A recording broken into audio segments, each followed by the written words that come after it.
Hi అండి అందరికీ. ఐసీటీఏ నుంచి మోస్ట్ ఇంపార్టెంట్ ప్రాక్టీస్ బిట్స్ ఇవి అకాడమీ బుక్ నుండి తయారు చేయబడినవి అనమాట. చివరి వరకు చూడండి, 70 బిట్స్ వరకు ఉంటాయి. ఫస్ట్ బిట్ మనం చూసుకున్నట్లయితే ఐసీటీ యొక్క విస్తరణ రూపం ఏంటి? ఐసీటీ యొక్క విస్తరణ రూపం ఏంటి? The right answer is option C is right answer. Information and Communication Technology.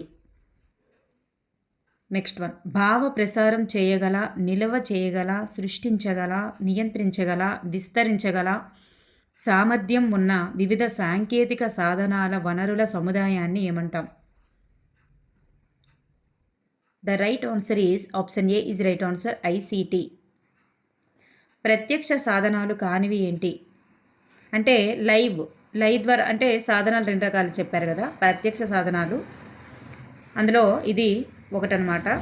So live సాధనాలకు సంబంధించి కానిది ఏంటి? సో ఆప్షన్ డి ఈజ్ కాదు అనమాట, రైట్ ఆన్సర్. సో ఇక్కడ సీరియల్స్ అనేవి ప్రత్యక్ష సాధనాల ద్వారా జరగదు, ఆల్రెడీ రికార్డ్ చేయబడి తర్వాత ఇవ్వడం జరుగుతుంది. సీరియల్స్ అనేవి డైరెక్ట్గా లైవ్ ప్రసారం ద్వారా ఇవ్వడం జరగదన్నమాట. ఈ చర్చలు, సమావేశాలు, ఆకస్మిక ప్రమాదాల ప్రభావం ఇంకా ఉన్నాయి. నెక్స్ట్ క్వశ్చన్లో చూద్దాం. ఇవన్నీ ప్రత్యక్ష సాధనాలకు చెందుతాయి. నెక్స్ట్ వన్, ముందుగా రికార్డు చేయబడినవి ఏంటి? ముందుగా రికార్డ్ చేయబడినవి ప్రత్యక్ష సాధనాలు ప్రీ రికార్డెడ్ సాధనాలు అని చెప్పేసి 2 టైప్స్ ఉంటాయన్నమాట. 1 ఈజ్ రైట్ ఆన్సర్ అనమాట. నాటికలు ఇవన్నీ కూడా మనకి లైవ్లో చేయాల్సినటువంటివి అనమాట, లైవ్లో చేయాల్సినటువంటివి. ఈ నాటికలు, సీరియల్స్ ఇవన్నీ కూడా మనకి ముందుగా రికార్డ్ చేయబడినవి అనమాట, మూవీస్ అవన్నీ కూడా. ఈ క్రింది ఐసీటీ సాధనానికి సర్వీస్ ప్రొవైడర్ అవసరం. ఈ క్రింది ఐసీటీ సాధనానికి సర్వీస్ ప్రొవైడర్ అవసరం. Option B is right answer, mobile. TV, mobiles ప్రసారానికి అవసరమయ్యేవి ఏమిటి? టీవీ మరియు మొబైల్స్ ప్రసారానికి అవసరమయ్యేవి ఏంటి? ఇక్కడ ఆప్షన్ 1 అనేటటువంటిది మనకి ఇచ్చారు, డైరెక్ట్ ఆన్సర్. కానీ ప్రస్తుత రోజుల్లో ఫైబర్ ఆప్టిక్స్ ద్వారా కూడా మనకి ఇంటర్నెట్ ప్రసారాలు అనేవి జరుగుతుంది. సో మనకి ఇక్కడ option 1 and 3 is right answers అనమాట, ఏ అండ్ సి అనమాట. నెక్స్ట్, ఆధునిక కంప్యూటర్ శాస్త్ర పితామహుడు ఎవరు? ఆధునిక కంప్యూటర్ శాస్త్ర పితామహుడు ఎవరు? Option A is right answer, Charles Babbage. క్రింది వానిలో కంప్యూటర్ల యొక్క లక్షణం కానిది ఏది? కంప్యూటర్ల యొక్క లక్షణం కానిది ఏది? ఈ విసుగు విరామం అనేటటువంటిది కాదనమాట. విసుగు విరామం లేకుండా పనిచేస్తుంది కాబట్టి. ఖచ్చితత్వం, నిల్వ సామర్థ్యం, బహుళ రంగ ప్రయోజనం ఇవన్నీ కూడా ముఖ్యమైనటువంటి లక్షణాలకే వస్తాయి. ఈ విసుగు విరామం లేకుండా పనిచేయడం అనేది లక్షణం కింద వస్తుంది. ఈ విసుగు విరామం అనేది లక్షణం కాదనమాట. నెక్స్ట్ వన్, కంప్యూటర్ పనితీరును నియంత్రించేటటువంటి విభాగం ఏంటి? నియంత్రణ విభాగం అంటే కంట్రోల్ యూనిట్. సో కంట్రోల్ విభాగం అన్నమాట. నెక్స్ట్ వన్, కంప్యూటర్కు మనం సమాచారాన్ని అందించడానికి ఉపయోగపడే విభాగాన్ని ఏమంటారు? ఇన్పుట్ విభాగం. సమాచారం నిల్వ చేయుటకు ఉపయోగపడేటటువంటి కంప్యూటర్లోని భాగం ఏంటి? సమాచారాన్ని నిల్వ చేయుటకు ఉపయోగపడే కంప్యూటర్లోని భాగం మెమరీ యూనిట్. తార్కిక పనులు, అంకగణిత ప్రక్రియలను చేయడానికి ఉపయోగపడేవి. తార్కిక పనులు, అంకగణిత ప్రక్రియలను చేయడానికి ఉపయోగపడేది. Option C is right answer, ALU, arithmetic and logical unit. ఇది సిపియులో భాగంగా ఉంటుంది, సెంట్రల్ ప్రాసెసింగ్ యూనిట్లోనే భాగంగా ఉంటుంది అన్నమాట. క్రింది వానిలో ఇన్పుట్ పరికరం కానిది ఏది? ఇన్పుట్ పరికరాలని చెప్పేసి చాలా ఎక్కువ ఇచ్చారు, అవి మీరు అన్నీ కూడా ఆర్డర్లో పెట్టి ఇలా సెపరేట్ చేసుకుని ఎన్ని ఉన్నాయో అవన్నీ కంఠస్థ పెట్టాల్సిందే తప్పనిసరిగా. ఇక్కడ ఇన్పుట్ పరికరం కానిది ఏది అంటే ఆప్షన్ బి అనేటటువంటిది, ప్లాటర్ అనేది కాదనమాట. Scanner, optical character recognition, barcode reader, touch pad, microphone ఇవన్నీ కూడా ఇన్పుట్ పరికరాల కిందకే వస్తాయి. క్రింది వానిలో అవుట్పుట్ పరికరం కానిది ఏది?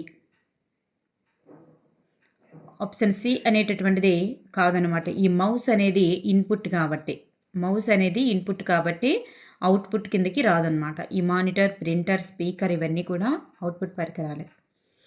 ఒక చిత్రం, వీడియో, పాట, కార్యక్రమం మొదలైనవి ఒక ఫైల్గా నిల్వ చేయడానికి ఉపయోగపడేది. ఒక ఫైల్గా నిల్వ చేయడానికి ఉపయోగపడేది ఫైల్ అనమాట. ఫైల్. ఇక్కడ ఏమడిగారు? ఒక చిత్రం అని అన్నారు. ఒకటి అన్నారు కాబట్టి ఫైల్ అవుతుంది. అదే ఎక్కువైతే ఫోల్డర్ అవుతుందన్నమాట. నెక్స్ట్ వన్, కంప్యూటర్లో ఒక ప్రత్యేకమైనటువంటి పనిని నిర్వర్తించడానికి తయారు చేసేటటువంటి సాఫ్ట్వేర్ ప్రోగ్రామ్ ఏంటి? దీన్నే అప్లికేషన్ సాఫ్ట్వేర్ అంటారు. Option B is right answer. DOS అనమాట. DOS, DOS.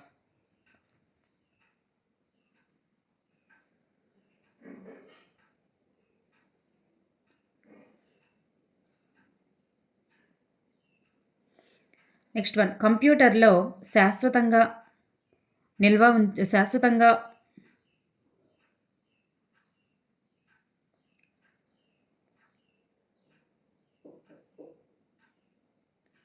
ఇక్కడ 16 బిట్ అనేది ఆన్సర్ కామెంట్ చేయండి. నెక్స్ట్ వన్, కంప్యూటర్లో శాశ్వతంగా ఫైల్స్ని నిల్వ ఉంచేటటువంటి ప్రదేశం ఏంటి? శాశ్వతంగా ఫైల్స్ని నిల్వ ఉంచే ప్రదేశం ఏంటి అంటే option B is right answer. ROM. తాత్కాలికంగా నిల్వ ఉంచేది ర్యామ్. శాశ్వతంగా నిల్వ ఉంచేది రోమ్. నెక్స్ట్ వన్, ర్యామ్ యొక్క ఫుల్ ఫామ్ ఏంటి? Option D is right answer. Random access mercury. Next one, కంప్యూటర్ల అనుసంధానాన్ని ఏమంటారు? ఇంటర్నెట్ అని అంటాం. సెర్చ్ ఇంజన్ల యొక్క ఉపయోగం ఏంటి?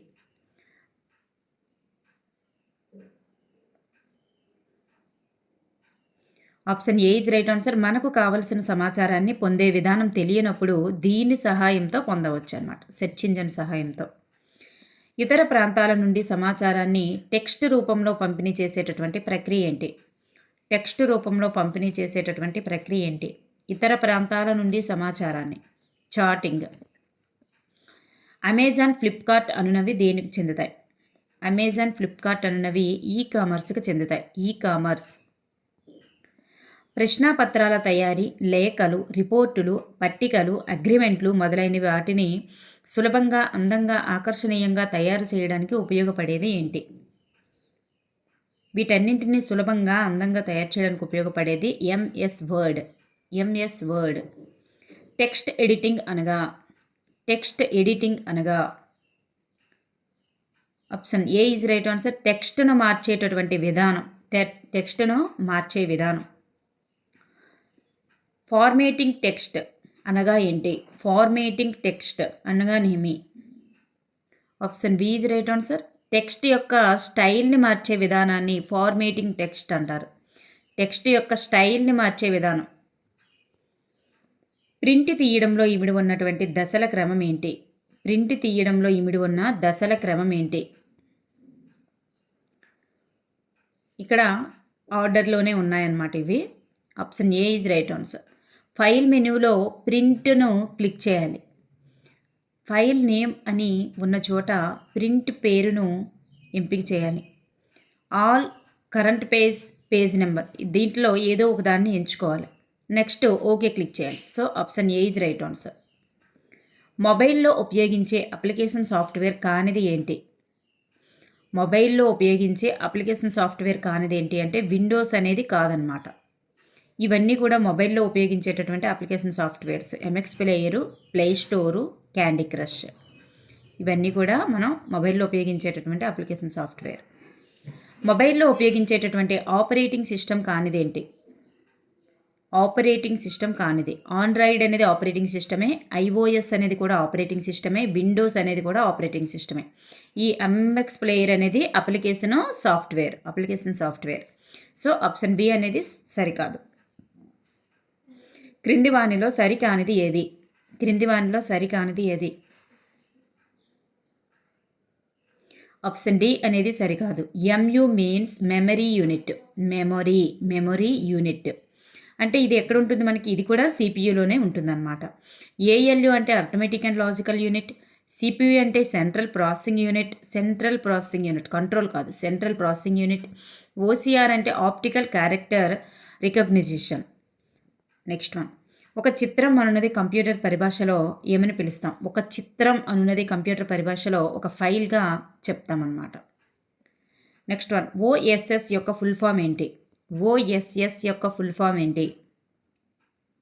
Option C is right answer. Operating systems software.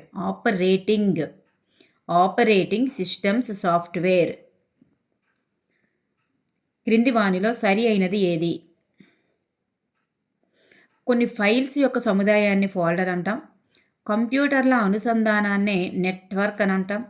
నెట్వర్కుల యొక్క అనుసంధానాన్నే ఇంటర్నెట్ అంటారు. సో ఇక్కడ పైవన్నీ కూడా సరి అయినవి. క్రింది వానిలో సరి అయినది ఏది? www అనేది ఒక వెబ్గా పిలుస్తారు. www అనేది లైబ్రరీలా ఉంటుంది.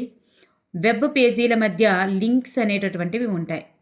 సో ఇక్కడ పైవన్నీ కూడా సరి అయినవి. కంప్యూటర్ యొక్క పోస్టల్ సర్వీస్ వంటిది ఏది? Option B is right answer. Email. Gmail అకౌంట్ను ఓపెన్ చేయట్లో ఈ క్రింది వరుస క్రమం పాటించాలి. జీమెయిల్ అకౌంట్ను ఓపెన్ చేయాలంటే క్రింది వరుస క్రమాన్ని పాటించాలి. Option A is right answer. 1 2 3 4. అంటే వెబ్సైట్ని ముందుగా ఓపెన్ చేయాలి, సైన్ అప్ చేసి ఫామ్ అనేటటువంటిది నింపాలి, సైన్ ఇన్ చేసి బటన్ అనేది క్లిక్ చేయాలి, నెక్స్ట్ కంపోజ్ ద్వారా సమాచారాన్ని ఫార్వర్డ్ చేయాలి. సో ఇక్కడ మనం అన్నీ కూడా ఆర్డర్లో ఇవ్వడం జరిగింది. 1 2 3 4 is the right answer. Next one, registration ఆఫీసులో అగ్రిమెంట్స్ తయారు చేయడానికి ఎంఎస్ ఆఫీస్లో ఉపయోగించేటటువంటి విభాగం ఏంటి? Option C is right answer. MS Word. Next one, MS Word ఇంటర్ఫేస్లో పై వైపు ఉండేవి ఏంటి? ఎంఎస్ వర్డ్ యొక్క ఇంటర్ఫేస్లో పైన ఉంటుంది కదా, ఆ పైన ఉండేటటువంటివి ఏంటి? టైటిల్ బారు. ఇలా మనకి టైటిల్ బార్ ఉంటుంది. టైటిల్ బారు, మెనూ బారు, టూల్ బార్ మరియు రూలరు. సో పైవన్నీ కూడా ఉంటాయన్నమాట. నెక్స్ట్ వన్, ఎంఎస్ వర్డ్ను ప్రారంభించేటటువంటి విధానం. ఎంఎస్ వర్డ్ని ఎలా ప్రారంభిస్తాం? ఇవి కూడా మన ఆర్డర్లోనే ఇవ్వడం జరిగింది. మీరు ఎగ్జామ్లో గుర్తుపెట్టుకోవడానికి ఉద్దేశంతో ఇవ్వడం జరిగింది. ఆప్షన్ ఏ అనేటటువంటిది ఇక్కడ రైట్ ఆన్సర్. ఇక్కడ మనకి ఆల్ ప్రోగ్రామ్స్ని క్లిక్ చేస్తాం. ఫస్ట్ ఆల్ ప్రోగ్రామ్స్ క్లిక్ చేశాక మైక్రోసాఫ్ట్ ఆఫీస్కి వెళ్తాం. తర్వాత అందులో స్టార్ట్ బటన్ క్లిక్ చేస్తాం. తర్వాత ఎంఎస్ వర్డ్ 2007 మీద క్లిక్ చేయాలి. అలా మనం ఎంఎస్ వర్డ్ని ప్రారంభిస్తాం. నెక్స్ట్ వన్, వర్డ్ టెక్స్ట్లో ఏదైనా పదం డిలీట్ చేసేటటువంటి విధానం ఏంటి? మనకి టెట్లో అడిగారు లాస్ట్ టైం. డిలీట్ చేసే విధానం ఏంటి? ఎలా డిలీట్ చేస్తాం? పదం యొక్క ప్రారంభంలో క్లిక్ చేసి, ఇక్కడ వర్డ్ అనేటటువంటిది ఒకటి ఉందనుకోండి, వర్డ్ స్టార్టింగ్లో ఇలా కర్సర్ పెట్టి క్లిక్ చేసి డిలీట్ బటన్ అనేటటువంటిది నొక్కాలి. అదేవిధంగా కర్సర్ చివరిని ఉంచి ఇదే కర్సర్ని చివరి ఉంచి కూడా బ్యాక్ స్పేస్ అనేటటువంటిది కొట్టామనుకోండి, అప్పుడు కూడా డిలీట్ అనేది అవుతుందన్నమాట. నెక్స్ట్ వన్, క్రింది వానిలో సరి అయినది ఏంటి? సో పై రెండు కూడా సరి అయినవే. సెల్ అంటే ఏంటి? రో మరియు కాలంల యొక్క కూడలి ప్రదేశం. రో అనేటటువంటివి ఇలా అడ్డంగా ఉంటాయి కదా, సో కాలమ్స్ అనేవి నిలువుగా ఉంటాయి కదా. ఇలా ఈ కాలమ్స్కి నిడివ్స్కి ఈ రెండింటి యొక్క కూడలి ప్రదేశాన్ని మనం సెల్స్ అంటారనమాట. కూడలి ప్రదేశం అంటే ఇలా బాక్స్లో ఉంటుంది కదా, దీన్ని సెల్స్ అంటారనమాట. రో అంటే సమాంతర సెలల యొక్క సముదాయం. ఈ సమాంతర సెలల యొక్క సముదాయాన్ని రో అంటారనమాట. ఇదంతా కూడా ఒక రో కింద వస్తుంది. ఈ సమాంతర సెలల యొక్క సముదాయం ఇదంతా ఒక రో అనమాట. అలా నెక్స్ట్ వన్, సన్నివేశాల కల్పన ద్వారా అర్థవంతమైనటువంటి సమ్మిళిత విద్యను అందించాలని పేర్కొన్నది ఎవరు? Option C is right answer. NEP 2020. గ్రాఫులను సృష్టించడానికి అనువైన ఎంఎస్ ఆఫీస్ యొక్క విభాగం ఏంటి? గ్రాఫులను సృష్టించడానికి అవసరమైన ఎంఎస్ ఆఫీస్ యొక్క విభాగం ఎంఎస్ పవర్ పాయింట్. మన దేశంలో సార్వత్రిక వనరుల ద్వారా కోర్సులను అందిస్తున్నది ఏంటి? ఇగ్నో మరియు ఎన్పిటెల్. ఇగ్నో మరియు ఎన్పిటెల్ 2 ఇది 2 కూడా గుర్తుపెట్టుకోండి, చాలా ఇంపార్టెంట్. మొత్తం టెక్స్ట్ను ఎంపిక చేయడం కొరకు ఉపయోగించే షార్ట్ కీ ఏంటి? టోటల్ టెక్స్ట్ అంతా కూడా మనం సెలెక్ట్ చేయాలనుకోండి, అప్పుడు ఎంపిక చేయడం కోసం ఉపయోగించే షార్ట్ కీ ఏంటి? కంట్రోల్+ఆల్. ఎంపిక చేసినటువంటి టెక్స్ట్ను ముందుగా మందంగా చూపించడానికి, అంటే కొంచెం డార్క్గా చూపించడం కోసం ఉపయోగించే షార్ట్ కీ ఏంటి? Option B is right answer. Control B. అనవసరమైనటువంటి సమాచారాన్ని తొలగించడానికి వాడేటటువంటి షార్ట్ కీ ఏంటి? అనవసరమైనటువంటి సమాచారాన్ని తొలగించడానికి. Option A is right answer. Control X. అక్షరం తర్వాత సంఖ్య రాస్తే దీనిని తెలియజేస్తుంది. ఇలా అక్షరం ఫస్ట్ రాసి తర్వాత సంఖ్య రాసామనుకోండి, అది దేన్ని తెలియజేస్తుంది? సెల్ యొక్క అడ్రస్ని తెలియజేస్తుంది. అంటే ఏ అనేది రో కింద, ఏ అనేది రోని తెలియజేస్తే 12 అనేటటువంటిది కాలంని తెలియజేస్తుంది అనమాట. అంటే రో కాలంల యొక్క జంక్షన్ పాయింట్ సెల్ అంటాం కదా, ఈ సెల్ యొక్క అడ్రస్ని తెలియజేసేది. అంటే ఏ రోలోని 12 కాలం అని తెలియజేస్తుంది. ఏ రోలోని 12 కాలం అని తెలియజేస్తుంది అనమాట. ఇలా సెల్ అడ్రస్. ఫార్ములాను టైప్ చేసే ముందు ఉపయోగించే గుర్తు. ఇది కూడా మన టెట్లో ఇవ్వడం జరిగిందనమాట. ఫార్ములాను టైప్ చేసే ముందు ఉపయోగించేటటువంటి గుర్తు ఏంటి? Option B is right answer. Plus. ఏదైనా ఒక టెస్ట్ని అందంగా, ఆకర్షణీయంగా, చూపరులకు అతి తక్కువ సమయంలో అర్థవంతంగా చూపించడానికి ఉపయోగపడేటట్లు కంప్యూటర్లో చేసేటటువంటి చిత్రీకరణ ఏంటి? కంప్యూటర్లో చేసేటటువంటి చిత్రీకరణను ఏమంటారు?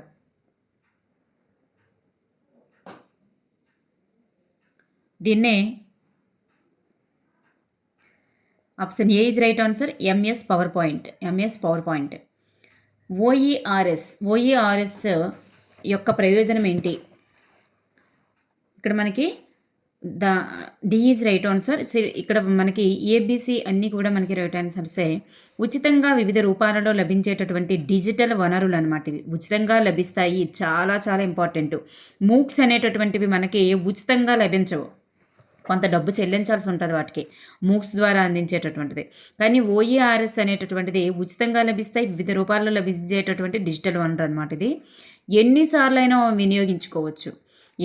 వినియోగించవచ్చు. మార్పులు చేర్పులకు కూడా అవకాశం ఉంటుంది. సో ఇక్కడ పైవన్నీ కూడా సరి అయినది. నెక్స్ట్ వన్ 4RSకి చెందనది ఏమిటి? Use, wise, mix, reuse, revise, remix ఉంటుంది. డిస్టర్బ్ అనేటటువంటిది ఉండదన్నమాట. డిస్టర్బ్ అనేది ఉండదు. ఇక్కడ డిస్ట్రిబ్యూషన్ అనమాట, డిస్టర్బ్ కాదు, డిస్ట్రిబ్యూషన్. నెక్స్ట్ వన్ ఇక్కడ మనం చూస్తే ఓఈఆర్ఎస్ ఫుల్ ఫామ్ ఏంటి? ఓపెన్ ఎడ్యుకేషనల్ రిసోర్సెస్ అనమాట. నెక్స్ట్ వన్ ఇక్కడ ముందుగానే రూపొందించినటువంటి పాఠ్యాంశాలు లభిస్తాయి. The right answer is option A. చూడండి, www.khanacademy.organization అనమాట. ఇట్లా చూడండి, ORG ఇది అనేది ముందుగానే రూపొందించిన పాఠ్యాంశాలు లభిస్తాయి. నెక్స్ట్ క్రింది వానిలో ఉపాధ్యాయులకు సహకరించేటటువంటి వెబ్సైట్ ఏంటంటే option D is right answer. www.karnataka.education.organization.in అనమాట. karnataka.education.organization.in. భాగస్వాములతో వనరులను సృష్టించి అందించేటటువంటి వెబ్సైట్ ఏంటి?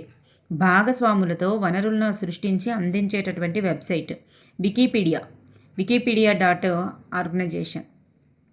వెబ్సైట్ ద్వారా అందరికీ అందుబాటులో ఉండి ఎవరైనా చేయడానికి వీలున్నటువంటి ఆన్లైన్ కోర్స్ ఏంటి?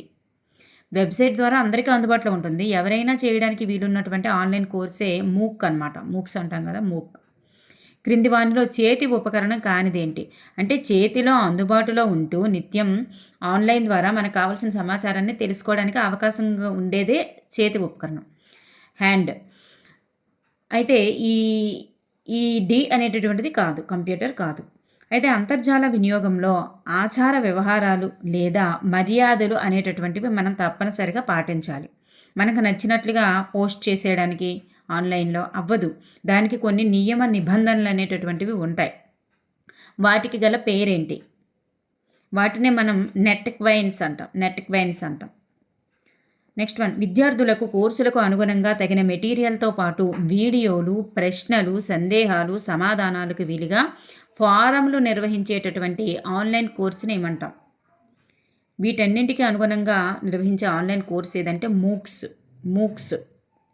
పోటీ ప్రపంచానికి ధీటుగా మన దేశ సాంఘిక, ఆర్థిక సుస్థిరాభివృద్ధి సాధనకు తగిన జ్ఞాన సమాజ నిర్మాతలుగా యువతను సిద్ధం చేయడాన్ని ఏమంటారు?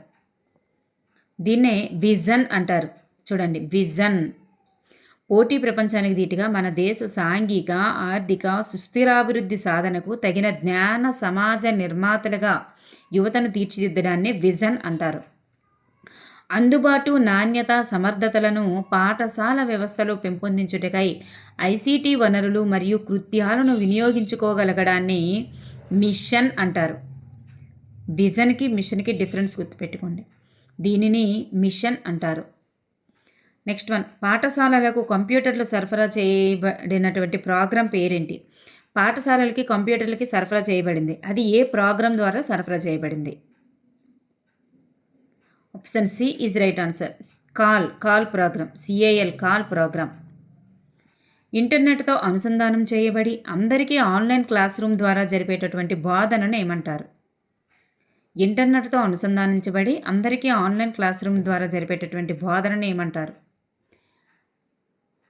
Virtual classroom. Option D is right answer. విద్యా క్రీడల ద్వారా అభ్యసనాన్ని మెరుగుపరిచేందుకు ఉపయోగపడేవి ఏమిటి? విద్యా క్రీడల ద్వారా అభ్యసనాన్ని మెరుగుపరిచేందుకు ఉపయోగించేవి ఏమిటి? Call CD. విరామ క్రీడలకి ఉదాహరణ ఏమిటి? విరామ క్రీడలకి ఉదాహరణ option 1 and 2 is right answer. ఇవి Age of Empires, the wise city, ఈ రెండు కూడా విరామ క్రీడలకి ఉదాహరణ. విరామ క్రీడలకి ఉదాహరణ. Option D is right answer. ప్రపంచవ్యాప్తంగా వికీపీడియాతో ఓఈఆర్ఎస్లను, ఓపెన్ ఎడ్యుకేషనల్ రిసోర్సెస్ను ప్రారంభించినటువంటి సంవత్సరం ఎప్పుడు? వికీపీడియాతో ఓపెన్ ఎడ్యుకేషన్ రిసోర్సెస్ను ప్రారంభించినటువంటి సంవత్సరం ఎప్పుడు? Option B is right answer. Next one, online forum యొక్క ఉపయోగం ఏమిటి? ఆన్లైన్ ఫోరం యొక్క ఉపయోగం చూస్తే పైవన్నీ కూడా సరి అయినవి. ఉపాధ్యాయులు, విద్యార్థులు కలిసి తమ అభిప్రాయాలను పంచుకునేటటువంటి వేదిక ఏది అంటే ఆన్లైన్ ఫోరం. ఇక్కడ నిపుణుల యొక్క సలహాలు, సూచనలని పొందవచ్చు. తమ సందేహాలను కూడా నివృత్తి చేసుకోవచ్చు. ఇదే ఆన్లైన్ ఫోరం అన్నమాట. నెక్స్ట్ వన్, క్రీడలు రకానికి చెందనిది ఏమిటి? చెందనది ఏంటి అంటే క్రీడలు 3 రకాలు. అవి ఏంటేంటి? విద్యా క్రీడలు, విద్యా విరామ క్రీడలు, విరామ క్రీడలు. ఈ సృజనాత్మక క్రీడలు అనేది లేదు. విద్యా క్రీడలు, విద్యా విరామ క్రీడలు, విరామ క్రీడలు. ఆసక్తికరమైనటువంటి కథనం, కల్పనతో కూడుకున్నవి ఈ క్రీడలకు చెందుతాయి.